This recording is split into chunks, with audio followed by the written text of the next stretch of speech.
17 दिसंबर की रात थी। लगभग सारे शो बुक थे। चारों ओर स्पाइडरमैन नो वे होम का बोलबाला था। ऐसा लगा कि हॉलीवुड के वर्चस्व का कोई तोड़ नहीं है कि तभी दूर कहीं भारत के कोने से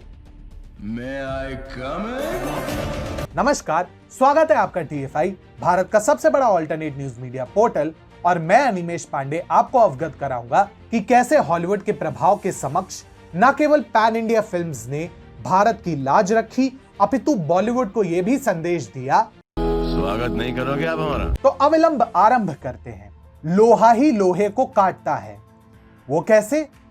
हाल ही में स्पाइडरमैन नो वे होम फिल्म ने न केवल भारत भर में धूम मचा रखी थी, अपितु आधे से अधिक शो भारत में इस हॉलीवुड फिल्म ने बुक कर दिए हैं। एक समय ऐसा लग रहा था कि इस फिल्म को कोई चुनौती देने योग्य नहीं है, परंतु एक भारतीय फिल्म ने न केवल इसे चुनौती दी, बल्कि भारतीय सिनेमा का मान बरकरार रखते हुए यह भी सिद्ध किया कि अगर फिल्म में दम हो तो ना भाषा की सीमा मायने रखती है और ना ही क्षेत्र के बंधन। दरअसल हाल ही में प्रदर्शित Telugu film Pushpa the rise ने अपने शानदार प्रदर्शन से सभी को चौंका दिया। सुकुमार द्वारा निर्देशित इस फिल्म में तेलुगु सुपरस्टार अल्लू अर्जुन और रश्मिका मंदाना प्रमुख भूमिका में थे। बता दें कि Pushpa the rise Seshachalam one क्षेत्र में लाल चंदन यानी रेड सैंडलवुड के पेड़ों की तस्करी पर केंद्रित है। इस फिल्म की सफलता का अंदाजा आप इसी बात से लगा सकते हैं कि इसने स्पाइडरमैन के विजय रथ को चुनौती देते हुए केवल 3 दिनों में 100 करोड़ से अधिक की कमाई की थी, जिसमें से 12 करोड़ रुपए अकेले हिंदी में डब किए गए संस्करण से आए और एक हफ्ते में इसका कलेक्शन 27 करोड़ के आसपास था, जितना तो एक आम बॉलीवुड फिल्म के भी नहीं होते होंगे। ये भी ठीक है। लगभग 200 से 250 करोड़ रुपए के बजट में बनी पुष्पा द राइज कुछ ही दिनों में न केवल अपना बजट रिकवर करने को तैयार है, अपितु मार्वल जैसे वैश्विक खिलाड़ियों को अपने स्तर पर टक्कर भी देने को तैयार है। इसके साथ ही एक और बात सिद्ध होती है कि भारत में पैन इंडिया फिल्मों की लोकप्रियता न केवल दिन प्रतिदिन बढ़ रही है, अपितु ये भारतीय सिनेमा में बॉलीवुड के वर्चस्व को भी ध्वस्त करने के लिए उद्यत है। अब यह कैसे संभव हो सकता है? इसका आरंभ वर्ष 2015 में होता है, जब SS राजामौली ने अपने फिल्म बाहुबली को लगभग हर भाषा में प्रदर्शित करने का प्रयास किया था। मूल रूप से तेलुगु में बनी यह फिल्म अन्य संस्करणों में भी लोकप्रिय रही, परंतु बॉलीवुड का वर्चस्व फिर भी कायम था। लेकिन 2017 में जब बाहुबली का सीक्वल आया तो मानो सब कुछ बदल गया। इस फिल्म ने लगभग हर रिकॉर्ड को ध्वस्त करते हुए लगभग 1000 करोड़ से अधिक की कमाई की थी।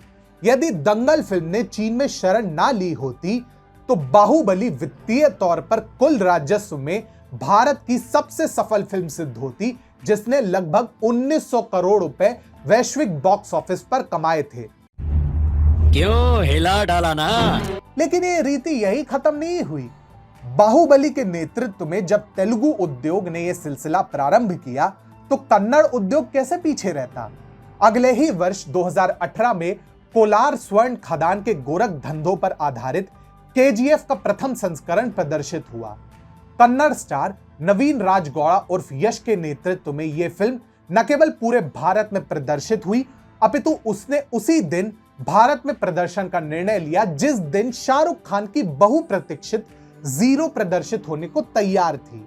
KGF ने अपेक्षाओं के विपरीत न केवल जीरो की नैया डुबाई, अपितु 250 करोड़ से अधिक की वैश्विक कमाई कर अपनी एक अलग पहचान भी बनाई और आज दर्शक KGF के दूसरे संस्करण के लिए बॉलीवुड के बड़े से बड़े फिल्मों से भी अधिक प्रतीक्षारत हैं। इसे संयोग कहिए या KGF के निर्माताओं की सोची समझी रणनीति, परंतु KGF का दूसरा संस्करण भी बॉलीवुड के बहुप्रतीक्षित फिल्म से क्लैश कर रहा है और ये कोई और नहीं बल्कि आमिर खान की बहुप्रतीक्षित लाल सिंह चड्ढा है, जो कि प्रसिद्ध फॉरेस्ट गंप का भारतीय संस्करण है। लेकिन सबसे अधिक प्रतीक्षा यदि किसी फिल्म की है तो वह है SS राजामौली द्वारा निर्देशित रौद्रम रणम रुधिरम यानी RRR की।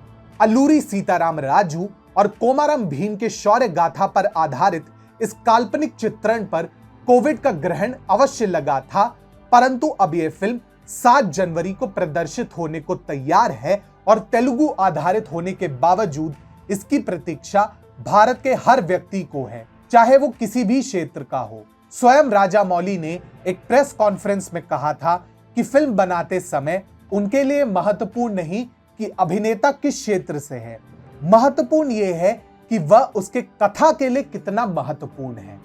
ये बड़ी अच्छी बात कही आप। ऐसे में पुष्पा की अप्रत्याशित सफलता ने जिस प्रकार से स्पाइडरमैन जैसे फिल्मों को चुनौती दी है, उसने स्पष्ट कर दिया है कि अखिल भारतीय फिल्में यानी पैन इंडिया फिल्म्स भारतीय सिनेमा का नया पर्याय होंगी और अब बॉलीवुड को भी अपने पैमाने बदलने होंगे, अन्यथा उनका अस्तित्व समाप्त हो जाएगा और पैन इंडिया फिल्म्स का ही बोलबाला होगा। यहां संदेश स्पष्ट है, समय के साथ बदलिए वरना समय आपको बदल देगा।